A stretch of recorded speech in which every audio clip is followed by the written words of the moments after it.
Историјата на Овча поле започнува во преисторијата. Поточно кажано, досега се откриени остатоци од населби од неолитот, од новото камено време. Тој е некаде период негде 5.500 години пред нашата ера. Во централното подрачје, во самиот град, Свети Николе, во Овчеполието е откриена населба, неолитска. Самото име, Овче поле, потекнува од името пробатон. А што значи пробатон?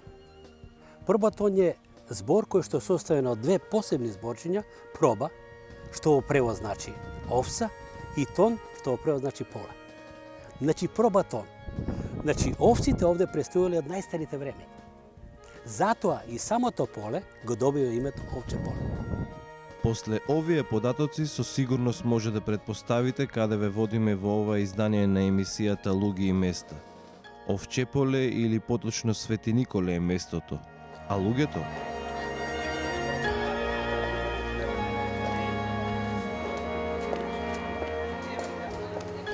Стефан Данев, археолог, ни ја раскажа приказната за подалечното минато на Свети Николе и Овчеполе, а за поблиското минато и секојдневието Свети Николско, за едни убави времиња на градот, ке ве запознаеме со Чичко Миле Панев. Градски човек, музичар, голем влюбеник во музиката, но и во ракометот, спорт на кој се горди светиниколчани. Имено одовде излегле Гордана Нацева, Кире Лазаров и многу други ракометари кои дале многу за ракометот. Со Чичко Миле, муабетот го започнавме од строгиот центар на градот. Ово сега што е направено, што се гледат зградите, тие не постоеја. Тие беа само на приземје куќи, само фурните беа на спратови. Колку фурни, како изгледаше? Имаше 4 фурни тука. Овај дел, 4 фурни имаше и ово беше само кафанчиња, а понастрана беа тие кафани со примање на стока, тие анови. Имаше 4 ана. Кога дојдат од село, го згрижи добичето, му дава да јаде се, и ако треба да спие, и тука си ручок му прават, се му прават, и си наплати и си оди. Било од кај да дојде. И народот беше земјоделски крај тука, сточарски крај, многу не се забавува навечер, освен кога има слави или нешто, или собори, и така беше.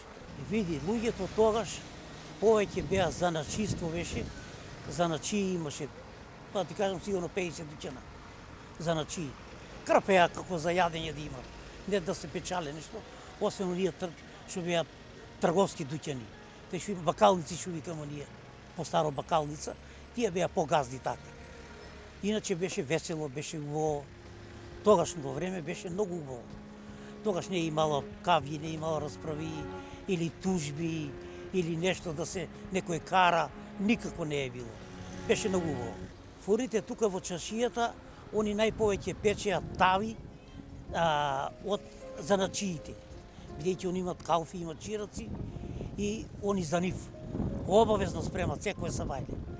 И плюс по малата имаше фурни кои се печеше леп и што донесат некој да си пече нешто. Чичко Миле се сеќава дека светиниколчани биле модерни луѓе, дотерани, господа како што вели тој. Облекувале се многу фино. Костими се имале многу, сега нема такви. Сега имам видено костим тегет со црвени штрафти. И од каде вика енглиски штоф. Значи уште тогаш со црвени и шешири, тие повозрастните како мене и помлади со шешири, ретко каскета да се види. Па имаше секој вече скоро корзо, Па тогаш беше корзо, кино и игранка, друго немаше. Иначе кој имаше свечаност, например 29 ноември или 1 мај или нешто, тогаш беше повесело, повеќе народ, или Свети Николе, Тодорица, Свети Никола го празнува. Тие празници са цели 2-3 дена, се со народ. Било од кај да доаѓат овде, од селата, и со музики, неколку музики, играт народ. Едно кино имаше и 2 игранки. Едното беше тука во чаршијата, младинска сала, беше тамбурашки оркестар. А во Партизан, горе, у школото горе, там беа дувачки инструменти. Па имаше и там, има возрастни, па ти кажам дека 60-70 години доаѓа мигранка. Иван игра, да, доаѓа. И млади. Исто се наплаќаше се и мигранка. Секоја сабота и недела, а додека младинската сала и матине имаше, секоја недела од сабајле од 10 до 12. Покрај корзото и игранките, Чичко Миле и неговите другари секоја сабота си правеле поседенки. Поседенка ние правевме. Ние другарите од сабота вечер ќе дојдат пример кај мене. Ќе дојдат и ме обети до 12 сато, ще шалеме, он за негова фамилија, јас за моја и така. И после 12 сато со гитарите до сабајле. Со песни, со пиење, со јадење, се тоа. А исто и они го правиле. Имале си по вечеринки ги викале тогаш. По вечеринки соберат се другари со женски и во куќе и си седат. А неделно време тие ишле на излет. Имаме долгубав излет, крушки го викаме, и со женските спремат јадење и си отидат тама са бајлето и исто со гитари, со песни и тама си по цел ден. Гитарата е негова голема љубов. Неразделен бил со неа, но имало и многу музика во неговото време. Секоја втора куќа имала инструмент. Тоа беше повеќе под пожарни дом, друштво за противпожарно друштво. И тамо ние тогаш тај што беше командир не викне и формиравме, ние веќе и свиревме, него имаше игрорна група и пејачи. И тие се спремавме секој ден и идевме по надпревари, уствари идевме по градиштата, свиревме, идевме во Кочани, идевме во Пробишти, Кратово, па и тука најповеќе на овие, па тогаш имаше празници многуто. И на празниците настапувавме. Серенадите биле секојдневие во тој период, но овие, светиниколските серенади, не се правеле под пенџере на некоја девојка, туку кај еснафите, занаечиите. Да, идевме на серенади кај занаечии кои беа стари. И кога отидовме тамо, секоја има порта и ние знаеме како се отвара и засвиревме надвор со песна и испадне човеко, газдата, примане дома со толку веселе и ние тие нини песни стари ги свиревме и пееме и они просто не пуштат да си идемо дома. Теа дојде до сабајле не тера да седем. Па види, тоа е чикеровски ласко, тоа е кундураджија. И тоа е многу се носеше човек, многу дела имаше, чешири. И кога отидовме кај него, куќата му беше стара, собите плакари тоа се отварат, узидано. Узидано, има и една куќа на гигивите. И така бевме. Па човек многу радо се плакаше дури дома. Плакаше, вика, ово е, за мене, вика, е големо изненадување. Пак ми дојде, кондураджи еден, бевме кај него. Една куќа, само таа куќа е гигиви, што немат никако стока. Не си имале стока. Они дуќани имаа потирија повише и службеници. У српско, чиновници, у бугарско и у наше. И у таа куќа идовме толку задоволни, Тоа е многу.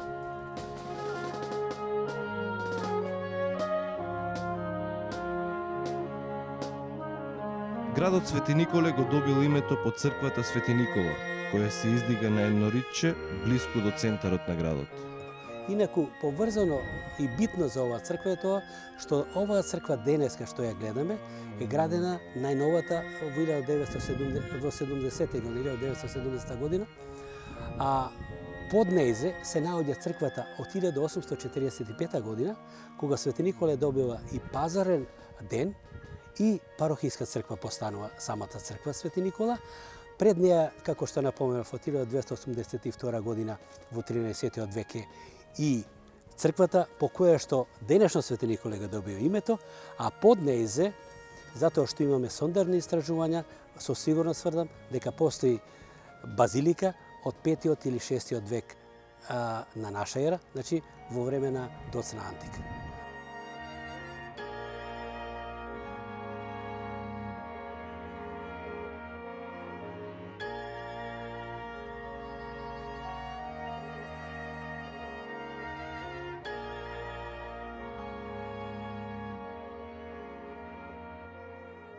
Па над 100.000 овци, овче полијети имаше. Па ти кажам, најповеќе за тоа што поднебјето беше само за овца. И она јагнето на снег се, не затвара него, на снег се јагне и го излиже, јагнето живее. Тоа е чудо тогаш. Тие се овци. А очеполката овца е прочуена. Не само во секаде, на Балканот. Па јагнето карактеристично овчеполско тоа што се разликува од другите јагниња, тетово и било каде. Што овчеполското јагне, лојта му е низ целото тело. И кога се пече, месото е меко за јадење. А додека другите са топка лојна кај срцето. Овците со векови се неизбежен декор низ овчеполе. Недалеко од Свети Николе, во овчеполијата го сретнавме овчарот Томислав Јанев, кој, иако не сакаше да зборува пред нашата камера, сепак ни ја раскажа накратко својата овчарска приказна. Тој е овчар повеќе од 30 години. Секој ден од 7 часот наутро тој е со овците по овчеполските полиња. Овчеполскиот ветер оставил видливи траги на лицето на овој овчеполски шерпас. Моравме да се поздравиме со него, бидејќи мораше да ги врати овците во бачилото во селото Ерџелија. А ние тргнавме кон Говедаров камен. Камен за кој Свети Николчани ќе ви раскажат дека многу народ доаѓа на Каменов со надеж дека ќе им помогне да имаат деца. А легендата за Каменот вели дека имало некој цар кој сакал да има машко дете, но никако не можел. Злобните бабици во дворецот нашле некое дете од некои локални чергари и го зеле со цел да му го подметнат на царот. Но во меѓувреме се породила царицата со машко дете. Бабиците сепак ги замениле бебињата. Подоцна, царот воочил дека синот негов не е негов син и тргнал да го бара. Го нашол токму на овој камен, како пасе овци. Кога го запрашал што прави, детето одговорило: "Водам војна." Така царот си го нашол синот. Оттогаш е и верувањето дека детето може да си го најдете овде. Уште еден интересен податок за овој камен е тоа дека овој камен порано бил многу посетуван на Ѓурѓовден од турците кои порано живееле во Свети Николско, а се иселиле во Турција во 50-тите години од минатиот век. На Ѓурѓовден се уште доаѓаат по неколку автобуси, дури од Турција да го посетат овој камен.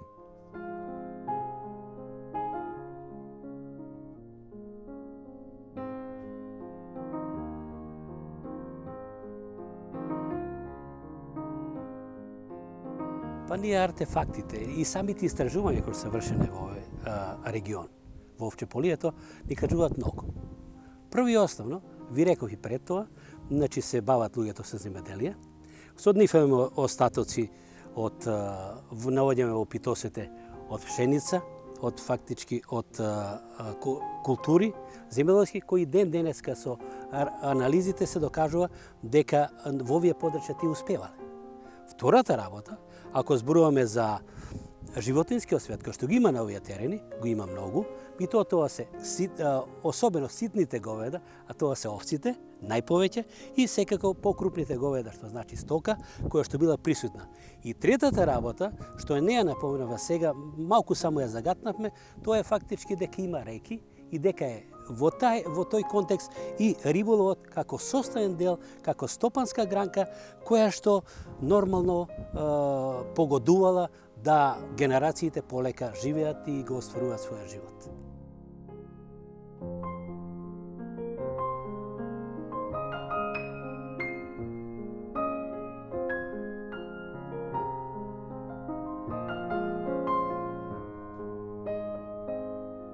Чичко Миле е пасиониран влюбеник во ракометот. Тој води статистика на сите надпревари кои ги играло неговото овчеполе од основањето до денес. 2001 година 12 души у Суперлига играа. Од овчеполе. Спортисти и имамо ние вардари и порано што се играле после ослободување. Како Гордана Нацева како прва, она беше у Дин Ниш, од Дин Нишко малолетна и у Ѓорче и онако добар голман, врховен, она се уствари и капитен, и она беше многу добра и онака како човек, Гордана. Потоа се појави на 11 години играше тука Лазаров Тире. А он на непуни 15 години у Велес Борец, тројца од тука, игра за Куп на Европа на Бастија у Шпанија на океано од другата страна. И тој имам податци. Играше Диневски и Столе Илиев. Тројцата играа за Куп на Европа. Да. Свети Николчани го имаат ривалството со соседните Штип и Велес на тема пастрмајлија. Чичко Миле се сеќава дека штипјани порано доаѓале да ги печат пастрмалиите во Свети Николските фурни. Ја кога што знам, тука пастамалии, они се довоѓале да прават. Пастамалија никогаш не се праве од црвен пипер, месо и не знам што става, тоа е само леп. А додека тука се нареде прво сиренце, па по сиренцето се ставе месце и озгоре јајци или две, зависи колка сака да ја прави. Две јајца ставе.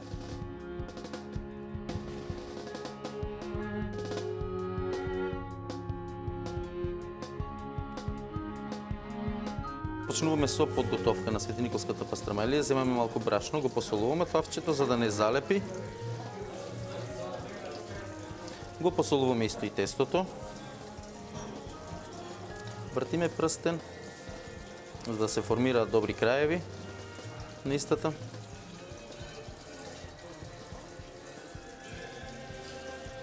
И пристапуваме кон растегнување на пастрамелијата.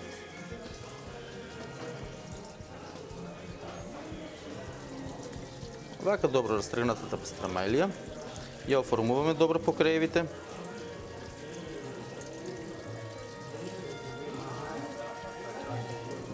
И пристапуваме кон редење на преостанатите состојки. Сирење, свинско месо, претходно добро исецкано на ситни коцкички. Го потапкуваме месото за да влезе во тестото и ставаме мала количина на свинска мас.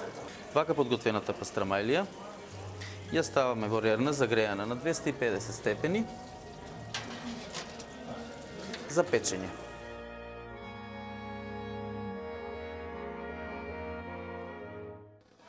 Пред да биде готова пастрамелијата, ја вадиме од рерната.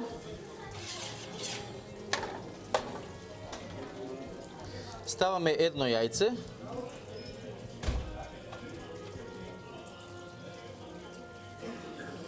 И повторно ја враќаме да се допече на неколку минути. Пастрамелијата веќе е готова. Ја вадиме.